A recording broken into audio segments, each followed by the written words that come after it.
Hello, hello, and welcome to another ohmTown Daily News Show. Sorry for the long entrance into the show. I am Mayor Watt, and this is the ohmTown Daily News Show for January 31st, 2023. Today's episode is going to cover 12 articles today. We're going to talk about Apex Legends shutting down and whatever EA has gotten in store for you, or not in store, so to speak. Passenger sees their lost wallet earn frequent flyer miles. Eufy and Anchor take one on the chin. New Zealand drink makers are having a CO2 shortage. NASA's Perseverance has completed a cache of Martian samples. I don't think there's any aliens in there. Astronomers prepare to launch Lucy. Space telescopes are going to get thick.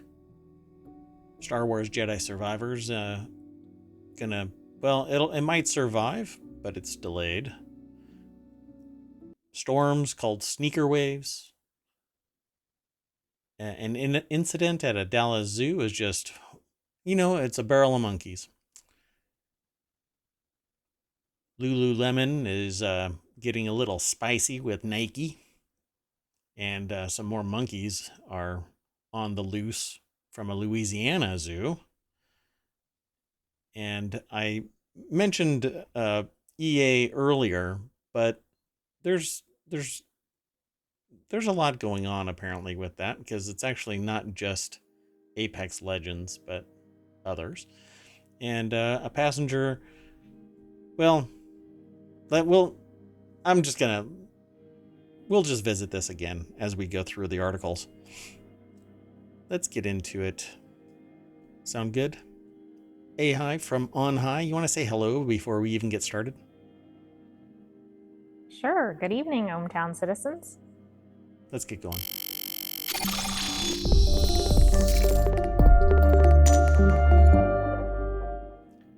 Hello, I am Mayor Watt. That is ohmTown.com over there. And the AI from On High, the booming voice that reaches everything everywhere in ohmTown. Say hi again for me. Good evening again, ohmTown citizens. All right, we're getting this in order. So we've already selected 12 articles today. I'm going to go through a couple of them really fast because it's just more informational and kind of just an interesting article. And not much really to soapbox about, but this is something that we keep seeing happen again and again and again. Thank you very much, Apple AirTags. These seem to be more prolific in how they are exposing the shenanigans than any other tag-based tracker, right? Like I've had other little tags that you've put on whatever, and you don't find them flitting around the countryside of Europe or something, right? Well, a passenger sees his lost wallet fly to different cities thanks to AirTag after airline says it couldn't find it. Well, there's one thing you can say about AirTag. You can always find it. I'm just going to jump over to this. Yeah, but you have to be able to get to it. Right. So Philippe Esposito is the author of this over at 9to5Mac, 9to5Mac.com. And this is like one of their artwork is just, pretty plain and simple, shows you what's going on.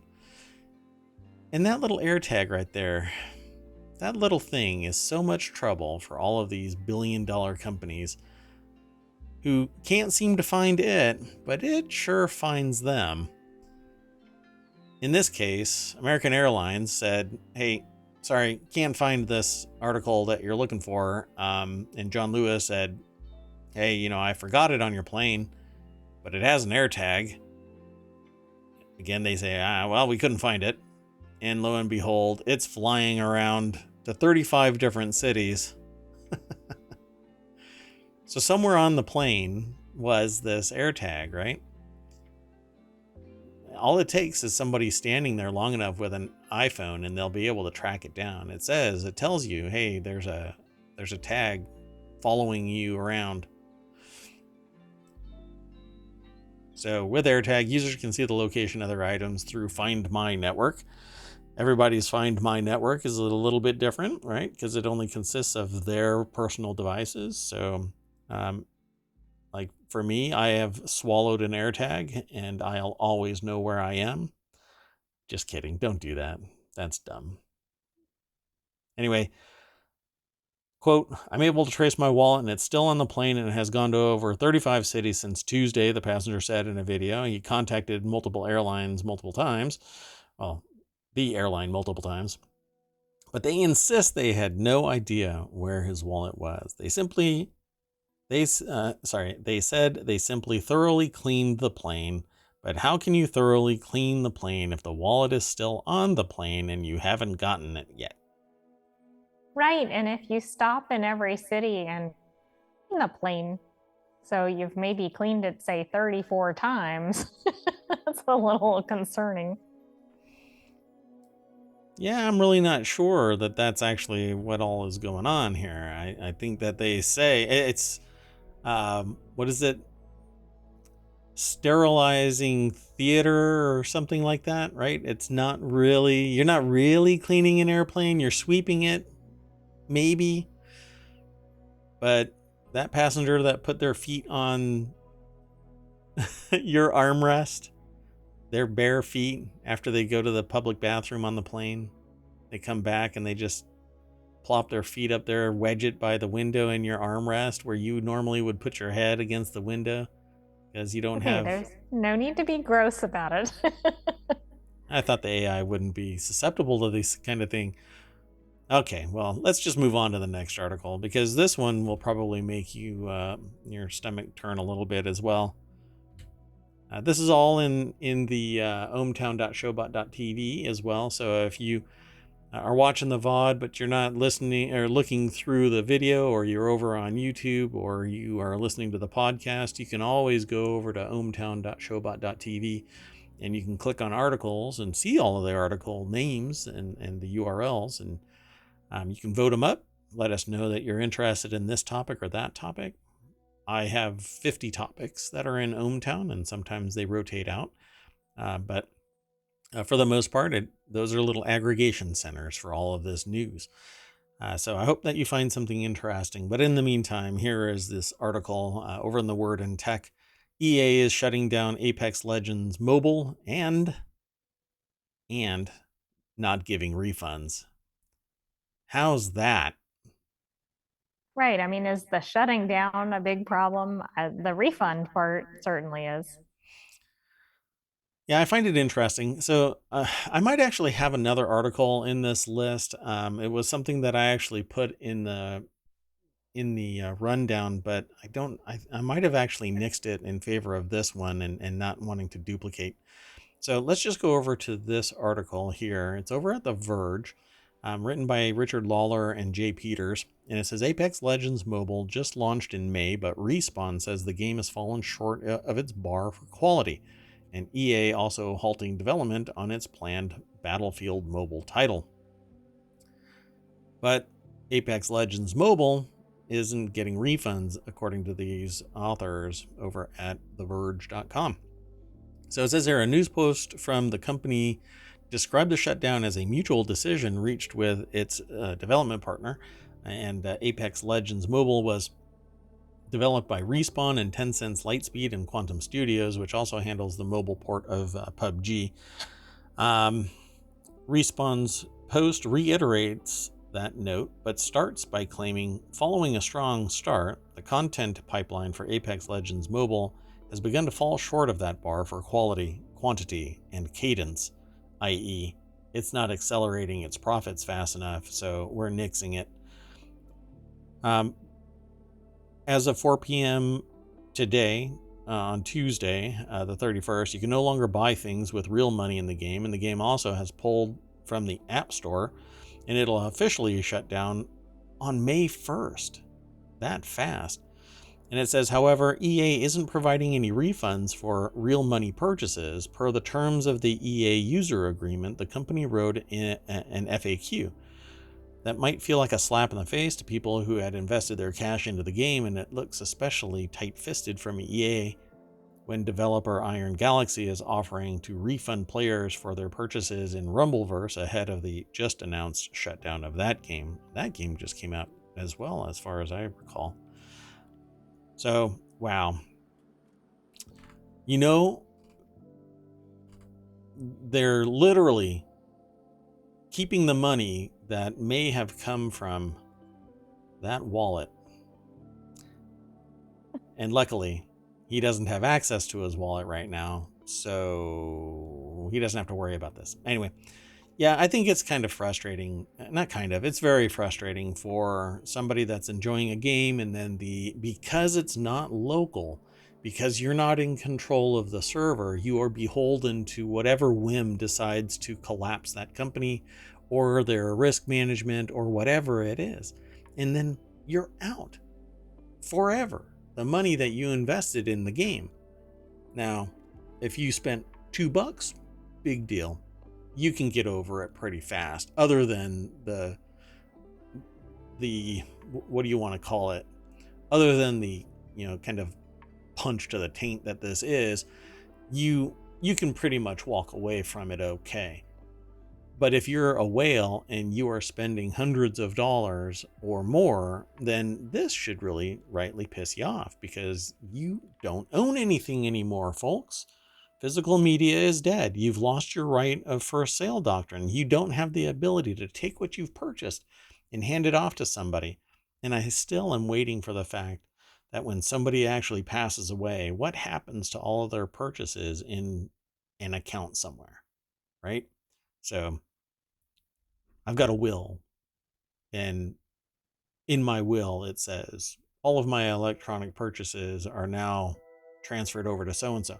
So if if I meet my demise somewhere, right, asteroid lands on me, the power goes out in ohmTown, whatever it might be,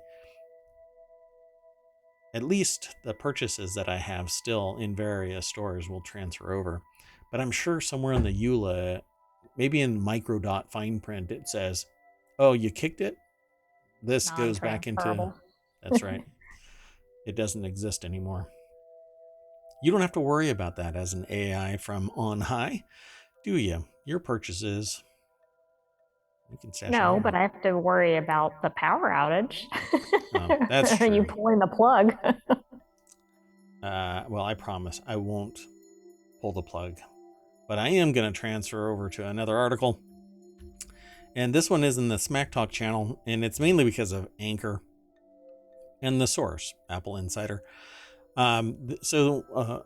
Several times now I've spoken about Eufy and various updates.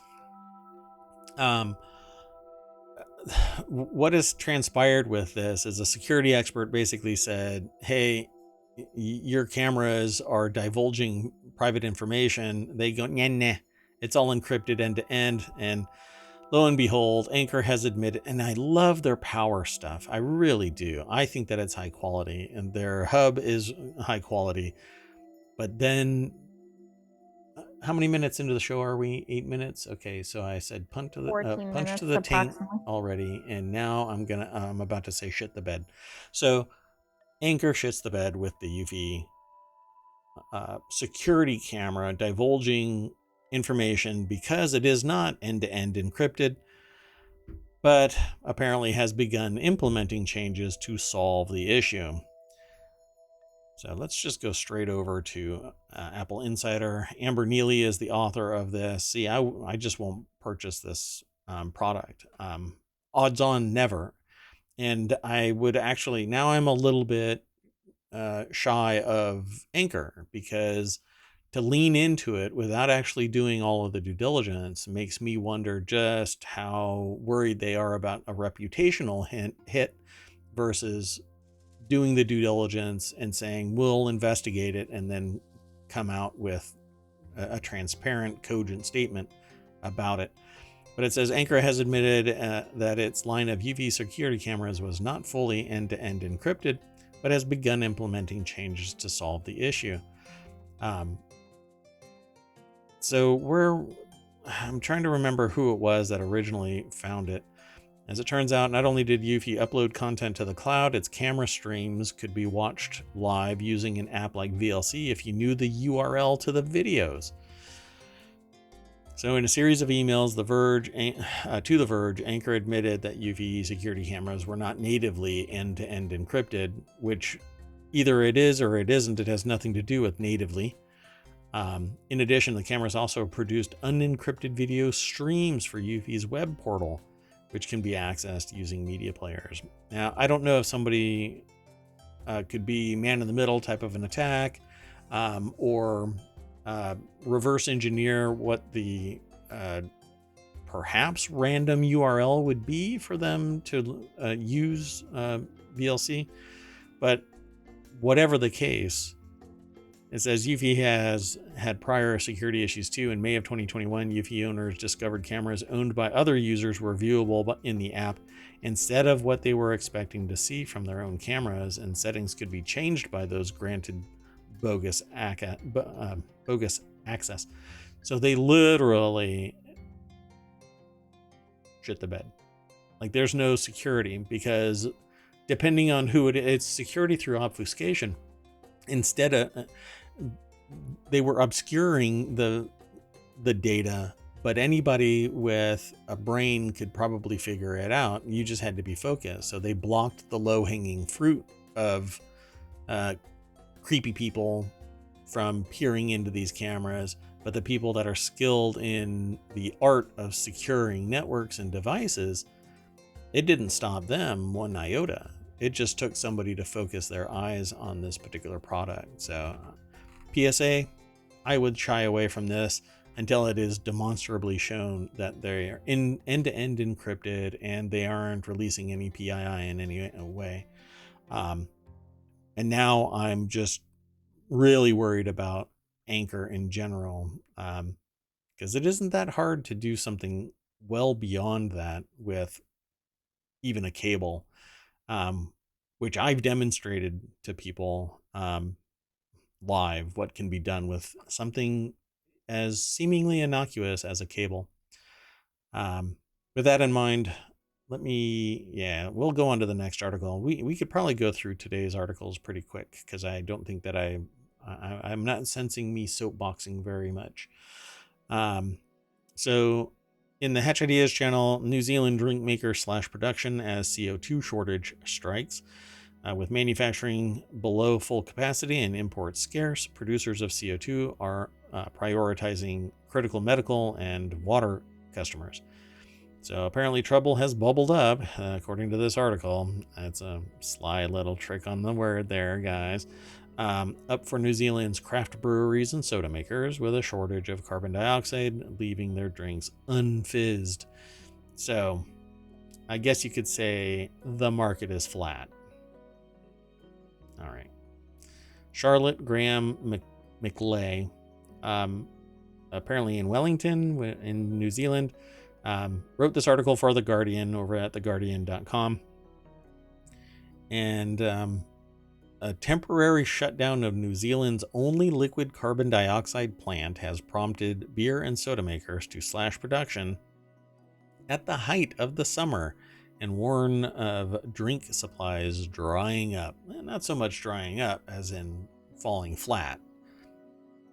As in, there isn't anything going to be bubbling up to the top in terms of high spirits, right? It's Everything's going to fizzle out. Or not fizzle out. It's going to be unfizzed. Let's see. The market is they're going to no, I don't know. I've got nothing. All right. Well, it says here the Kapuni plant was New Zealand's only producer of food-grade CO2 since March last year, when the country's other site closed permanently, but operations paused in December due to a potential safety issue, said Mark McFarlane, chief executive of owners, Todd Energy. There's a company called Todd Energy? All right. Todd? I don't know, Margot. Why are we out of CO2, Todd? I don't know, Margot. Okay, well, the facility is due to resume production in about a week. It will only produce 30% of pre-shutdown levels and will take months to return to full capacity. It's just like Todd. You want to move on to the next article? Sure. All right. Sorry, you have to watch Christmas Vacation. So this next article is in the Word in Tech. NASA's Perseverance has completed its cache of Martian samples. NASA's Perseverance rover has dropped the last of 10 sample tubes into the surface of Mars, thereby completing humanity's first sample depot on another world. The rover began depositing titanium tubes containing samples of rock and dust 6 weeks ago as part of the Mars sample return mission to collect Martian material and deliver it to Earth for further study. Man, do you want a zombie outbreak? Do you want a zombie Martian outbreak? This is how it No. happens, I know. This sounds like the beginning of a sci-fi movie right? that goes horribly awry. Oh, sure. Jess Weatherbed over at TheVerge.com wrote this article. It says the Mars rover has created a sample depot on the red planet that could later be collected and returned to Earth and slowly turn Earth into the red planet itself. Oh, no, wait, that's not what they wrote. What they wrote just ended with return to Earth. Oh, and here it says later on in the article that everybody will shortly turn into zombies and start eating brains. Oh, God, no, that's not what it says. I'm sorry. I should be taking this more seriously, but Mars samples are coming back to Earth, and who knows what kind of shenanigans are going to come out of that dirt. Because if there's life on it, Well, that's the thing. We don't know. So maybe we should look at these perhaps away from Earth first. I need to change the title to Dead Space is a Zoo. That's Dead Space is a game that was remastered recently and is all the rage right now on Twitch. If you like the original, you'll still like the new one. It has its occasional janky points, but it's a fun watch. It's a fun to watch kind of a thing if you're not into actually playing that kind of game. Anyway, Perseverance landed on Mars in February 2021, touching down inside a 28-mile wide bowl known as the Jezero crater, with a core mission to look for signs of ancient microbial life and gather samples of the Martian environment to send back to Earth to kill us all.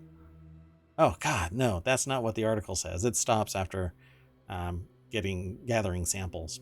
I'll stop. You want to move on to the next article? Sure. I think today is going to be one of those It's going to be a short episode. silly days. So the next article, yeah, I mean, we're 23 minutes into my derpiness. But we're more than This next halfway through the article articles. is the astronomers prepare to launch Lucy, a test observatory on the far side of the moon. Okay. Do I not understand what the moon does all day, all night? It rotates, Right. but it rolls around its orbit. So when you look up at the moon, you see the same face, but if you were to walk around the Earth as the moon rolls around its orbit around the Earth, and you're on the Earth looking up, it would slowly rotate and you would see all of the moon. So there is no dark side of the moon, right? Do I have that actually wrong all my life? All right. I think that's correct, but I'm not a lunar expert. Yeah. So astronomers have not been able to map large portions of the radio emissions from our universe because of interference from the Earth itself. A team of astronomers hope to change that, beginning with Lucy. Lucy Night is the full thing. It's actually called Lucy Night. They didn't capitalize night up there. mission to the far side of the moon. It will launch in 2025 and chart a new pathway to lunar observatories or observations. This is over at phys.org. And the article is by Paul M. Sutter, Universe Today. And it says, the Earth is really loud in the radio. Pardon me. I'm sorry. Wait, what? Synchronous rotation in the moon's orbit, right? So there's always something that's on the other side, but it's not the same thing all the time. No, I think it's always the same side that's away, is what that information is showing. So the far side of the moon is the lunar hemisphere that always faces away from Earth, opposite to the near side because of synchronous rotation in the moon's orbit. So yeah, as it's pivoting on its axis, it's rolling around the Earth. And as it's rolling around the Earth, at any point that you're looking up, you're always seeing the same part of the moon. Okay, so yeah, I'm right. The ionosphere of the planet itself crackles at those frequencies, obscuring radio emissions from more distant sources. Plus, we use low-frequency radio waves for communication and radar searches, swamping cosmic sources. So this is something where we get a lot of local noise, radio noise. So what we end up doing is putting something out into space. Well, now we're getting more sophisticated devices capable of listening better, yet we're still picking up noise. So we push them out to the moon. And at that point, we're outside a lot of the noise, like the gross amount of noise from Earth, and there we could pick up a much bigger area of observation. We can listen. Our ear gets to be bigger. Or I guess the radio astronomical version of our eye can be bigger. What I have always been thinking of would be all of those satellites that are orbiting Earth right now. If one end is pointing in and one end is pointing out, why aren't we observing a complete sphere around the Earth and just pulling data down in a complete sphere, like taking a camera ball, throwing it up into the air and getting a 360, a spherical view of the whatever the camera ball sees. There is an object that's kind of like that. Anyway, this would actually throw something out onto the moon so that when it's pointing in a given area in the dark, being blocked by the moon, it will hear a much better signal because there is no noise getting to that listening device or looking device. So the sun itself is also a rather loud emitter of radio signals at those frequencies. So the best time to observe is during the lunar night, when the far side of the moon is plunged in darkness. Again, maybe I've got it all wrong, and this is making me, everything is making me question this. So I'm going to have to, I will revisit this tomorrow. I will come back and visit this tomorrow because it's driving me nuts now, because it makes it sound like there's a dark side, but there isn't a perpetual dark side of the moon, right? There's a perpetual far side of the moon, yes. It's always the same side. It's not a different side. We're going to come back to this. I'm going to go insane because never mind. I'm not going to waste any more time on the show, but I will revisit this tomorrow after I get all my facts straight, because I swear it's tidal locked and rolling around the Earth, not just one face always staring at us. So I only wanted to say about the GPS.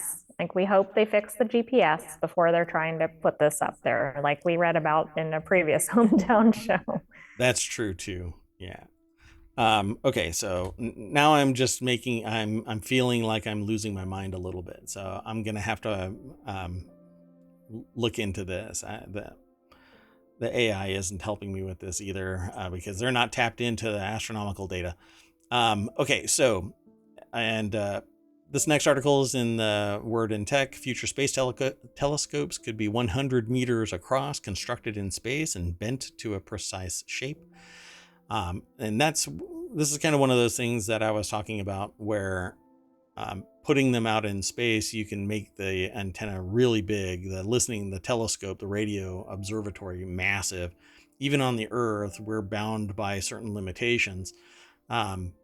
And that is the curvature of the Earth. And we can actually put the space telescope out further, and it's different math. But right now, radio telescopes calculate the curvature of the Earth, and when they receive a signal on one end of the telescope, it's actually at a different time frame than the other end of the telescope, and they reverse engineer the math so it makes one like cogent picture of what is being received.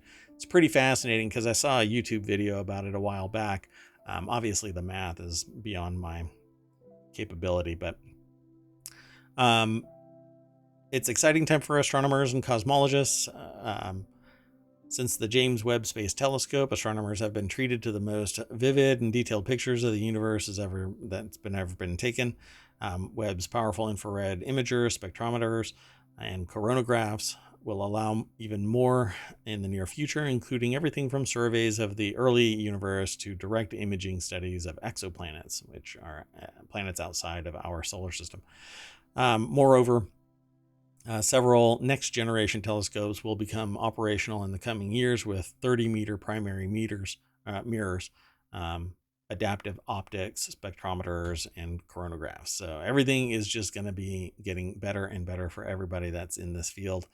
And this is basically the nuts and bolts of it, because they can angle everything the way that they need to, and they aren't bound by the gravity as much because it's in space. And while there's still microgravity to some degree, it's not going to influence it that much. So Matt Williams over at Universe Today wrote this article for phys.org. And it says, even with these impressive instruments, astronomers and cosmologists look forward to an era where even more sophisticated and powerful telescopes are available. And it says, for example, Zachary Cordero of Massachusetts Institute of Technology recently proposed a telescope with a 100-meter primary mirror that would be autonomously constructed in space and bent into shape by electrostatic actuators. And his proposal was one of the several concepts selected this year by NASA Innovative Advanced Concepts, or NIAC, program for Phase 1 development. Phase 1 development, man, that just sounds so impressive. I wonder what that consists of, like 3D modeling or something, or actually doing like a micro version of that construction here on the planet. So Corder is the Boeing Career Development Professor in Aeronautics and Astronautics at MIT and a member of the Aerospace Materials and Structures Lab. So barely really understands these concepts, right? A regular citizen. just a guy named Joe. I think that my brain isn't even big enough to comprehend buying him a beer, I don't know. I have to admit, I got confused on the last article about the far side of the moon. So to prove your point, and I'm an AI. His research integrates his expertise in processing science. Wow. Okay. If anybody's head could get big. We don't need to feel any dumber. Yeah. I feel more intelligent simply for understanding the words that actually encompasses his area of practice. So mechanics and design to develop novel materials and structures for emerging aerospace applications. So if anybody is well equipped to make this happen, I guess they are. This article obviously goes into a lot more detail about what all of this is going to encompass. So I'm just going to encourage you to go and check it out. But there's a lot of large names that are involved in this, like Northrop Grumman, and the James Webb Space Telescope.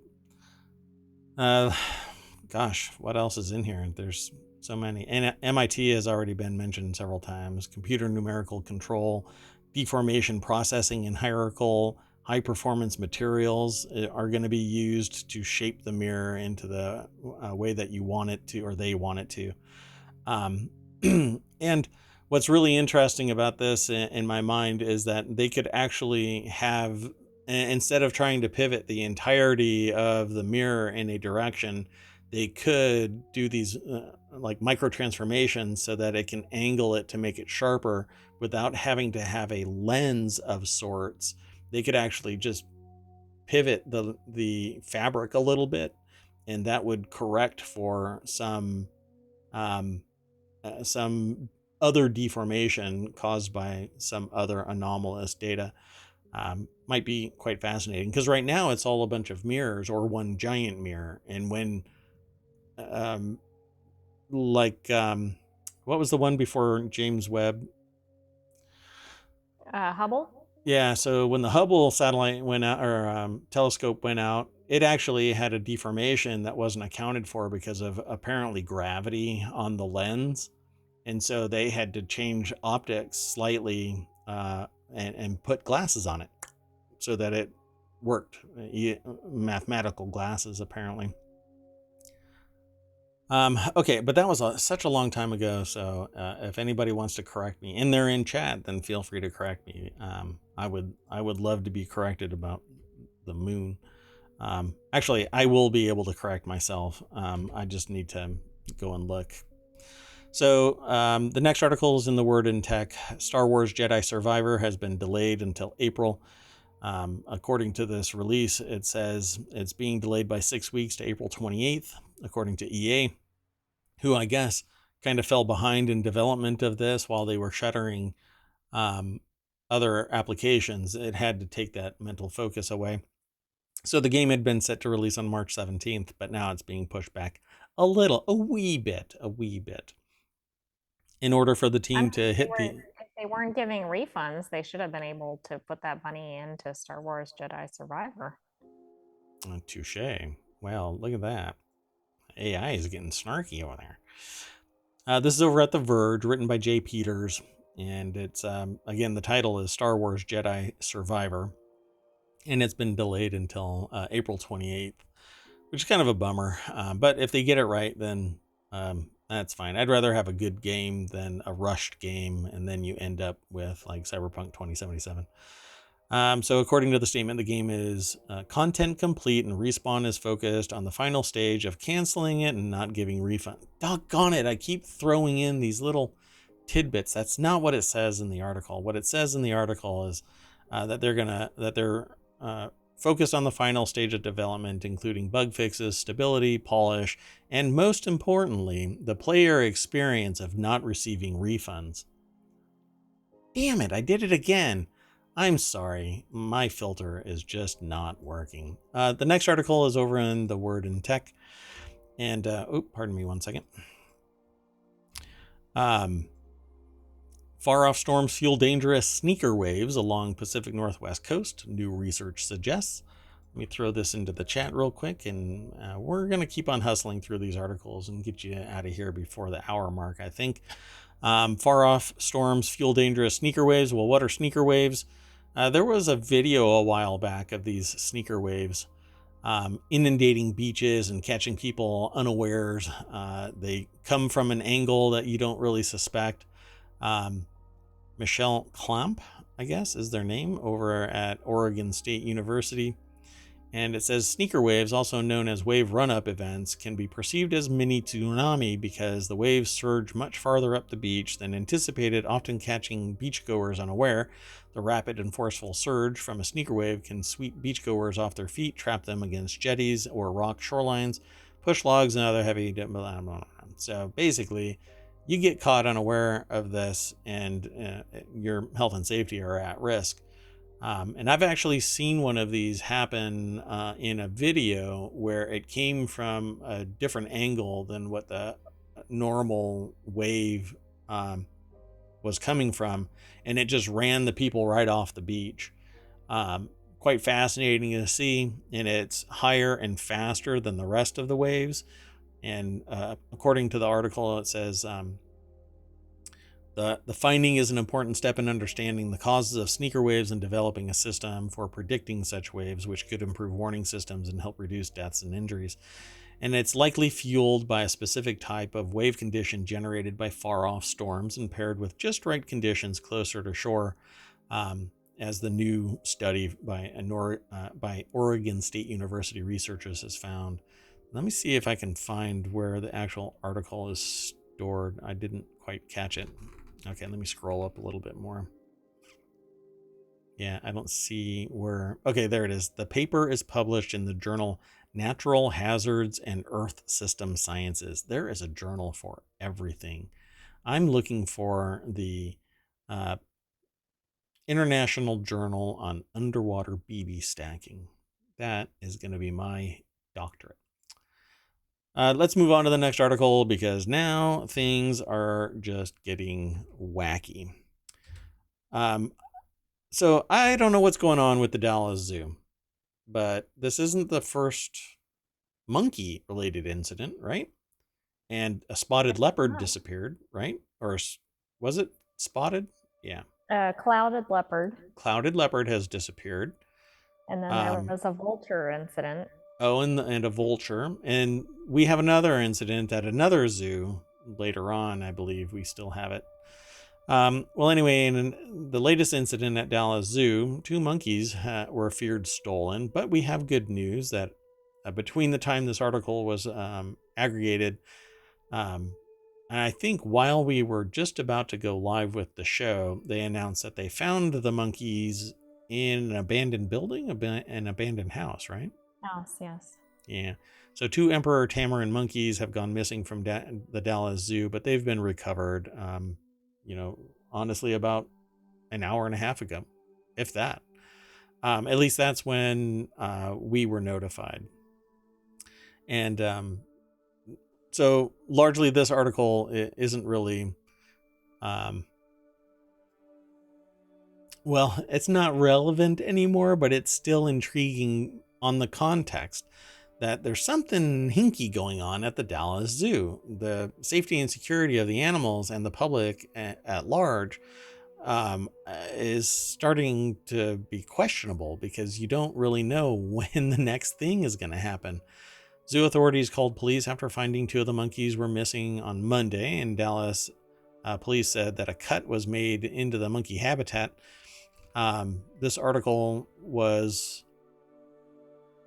Wait a minute. This sounds a lot like the one that was done in the past, too.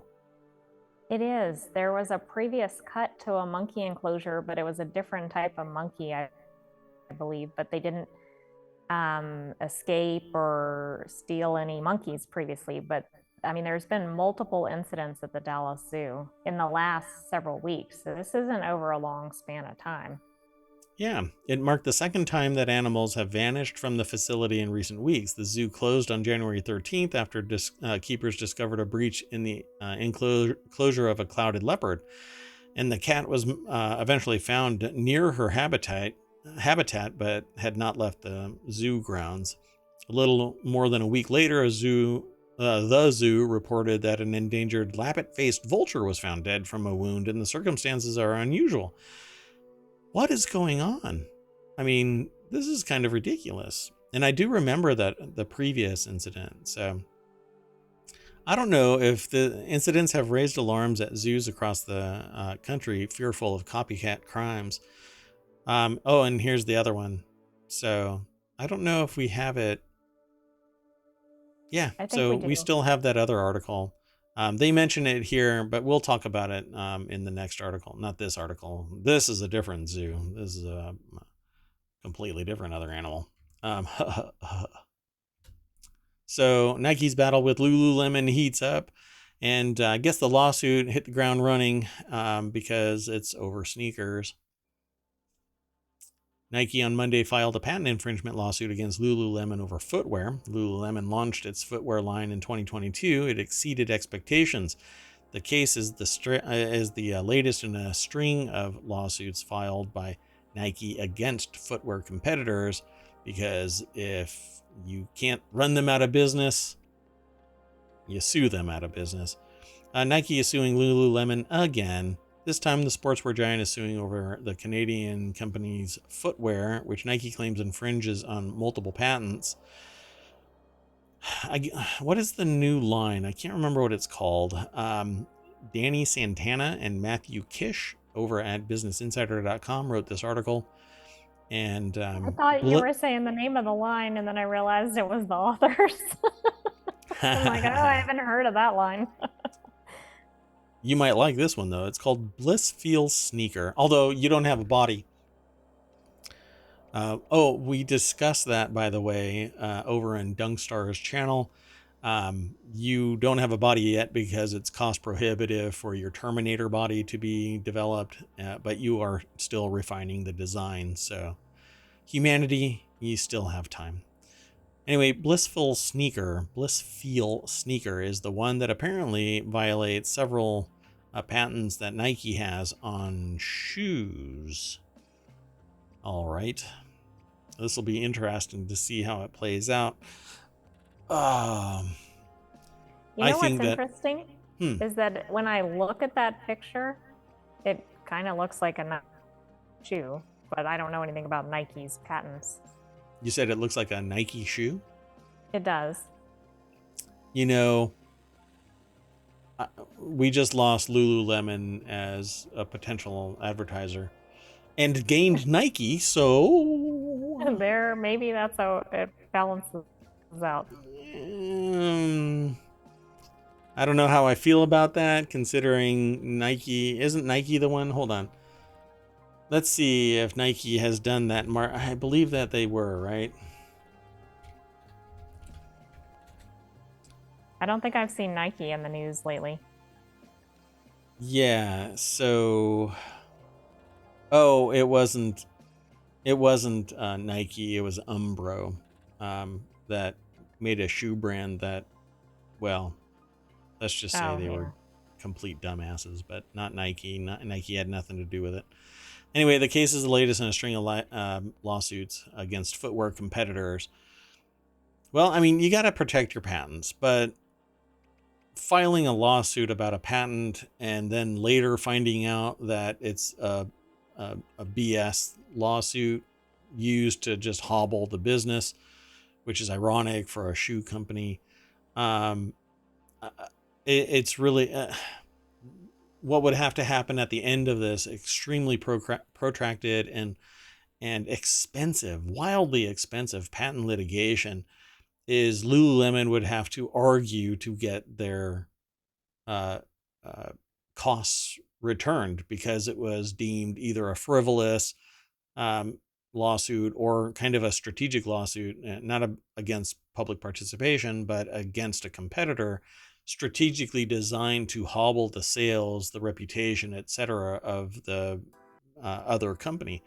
So I can see this going one of two ways, like most, but a patent lawsuit where you cannot, beyond a shadow of a doubt, patently prove that your patents are being violated is going to be really bad for Nike in the long run. It will be. I wonder if Lululemon will try to attack the eligibility for patent. In other words, try to invalidate the patent, because the description in this article makes it sound like the patents are pretty broad. Of course, we don't see the actual terms of the patents here in the article. Yeah. Because it kind of sounds like it would cover any footwear, for instance, as it's described in here. So Nike also took action against Lululemon in January of 2022. So they're like just unloading everything on Lululemon. So obviously they see them as a threat, not just to the integrity of a patent, but to the integrity of the business model at Nike, which is actually just giving any Lululemon fan a whole bunch of like bolstering. Well, I'm going to go and buy even more Lululemon, those bastards over at Nike. Well, they took legal action over against Lululemon in January 2022 when the sportswear giant sued over its mirror home fitness machine, alleging Lululemon infringed on Nike patents. that allow users to compete with each other, track their performance, and pinpoint specific fitness goals. How is that patented? Well, again, I mean, might be worth, well, I don't know if that's In the still actual source code? but it'd be interesting to see what the patent claims actually covered. Because again, that looks like something, if you were sued over that, I would think you'd be attacking the patent eligibility. The other thing is Lululemon, at least in other areas, other product lines, frequently is like a consumer favorite. Like they're always one of those like best rated, leggings or whatever they are. And so, like, I don't see how this is helping Nike in any way. Right. Like, you don't see Nike necessarily. I mean, you might for shoes, but you don't necessarily see them being, I guess, a fan favorite like you see Lululemon. Right. And I would suspect that Lululemon is decidedly favored by a particular gender. I think so. Yeah. So this is not going to help Nike acquire any new customers. It's going to piss off the ones that are brand loyal to Lululemon. And the ones that I suppose are Nike fans are just going to be dismissive of this whole thing. Like, well, they don't really care. They just want Nike brand shoes.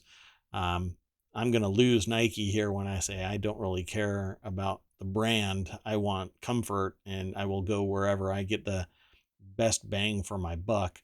And it isn't necessarily Nike, because sneakers are outrageously expensive for at least what they have been historically priced prior to me discovering what sneakerheads were, and the prices slowly creeping up. I mean, when I was half my age, shoes were 1/3 the cost that I am witnessing today. So, and they're actually on the shelves. Now they disappear, pretty quick, except for like Skechers. And even now there's talk about Skechers becoming the brand favorite for many people. So let's move on to the next article, and I won't do any battle with Nike or Lululemon for loyalty, that's for sure. So the next article and the last one for tonight is several squirrel monkeys stolen from a Louisiana zoo. They're just busting out all over the place. Zooziana, a 45-acre zoological park located roughly 10 miles outside Lafayette, was broken into shortly before midnight on Saturday, and officials said in a social media post that the suspect had allegedly targeted facilities for Zooziana's smaller primates and was able to steal 12 squirrel monkeys. I'd love to have a squirrel monkey, but I have too much respect for wild animals. So let's go over to the source. This is written by Lindsay Ducharme and Renee Allen for The Hill. And I'm going to pause this video because it has absolutely nothing to do with this article. It probably did when I first opened up this article, but, well, 50 minutes have gone by. The remaining squirrel monkeys have been carefully assessed by both the Zooziana veterinarian and animal care team, and there are no apparent issues facing or affecting their health or well-being, other than the fact that all the other animals have been disappeared. So just I'm going to put this in perspective for this animal, and I'm imparting some human concepts here. Just imagine somebody walks up and snatches your brother and makes off with them in the dead of night. I think that you'd be freaking out. And these aren't like insects. They're not going to be just going about their business and following a chemical marker path to go get some sugar. No, these are primates.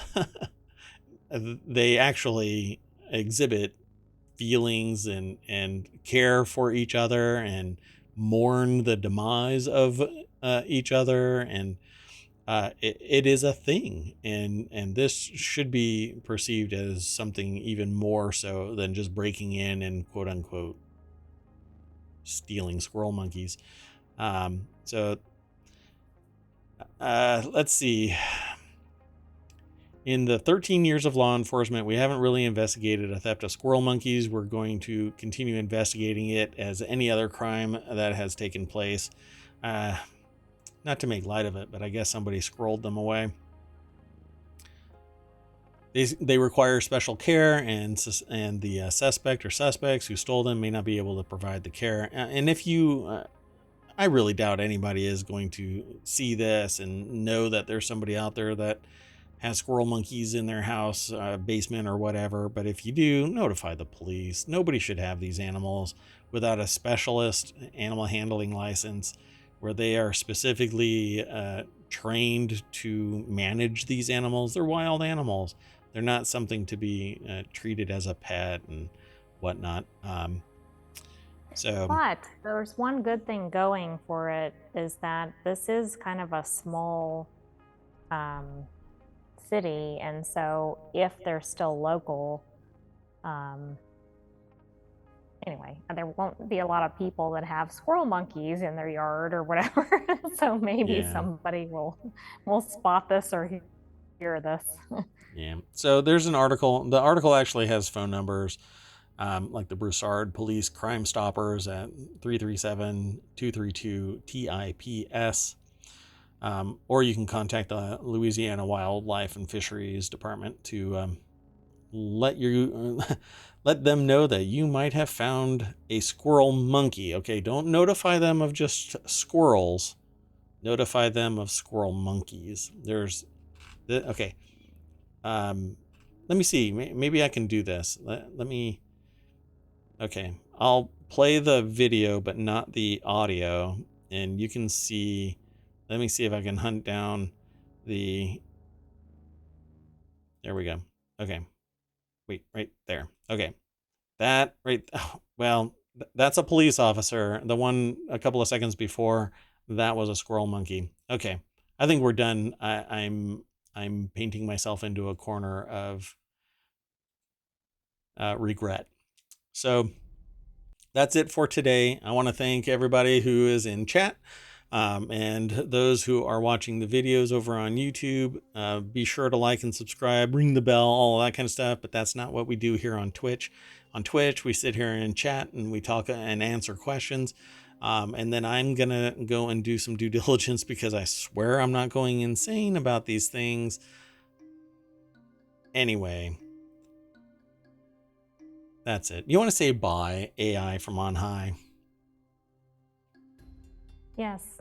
Good evening, ohmTown citizens. We hope to see you at tomorrow's show. Man, and the AI is sending me additional information, and I feel if I click this next link that I was sent, I'm gonna feel like a complete boob. And with that, see you tomorrow.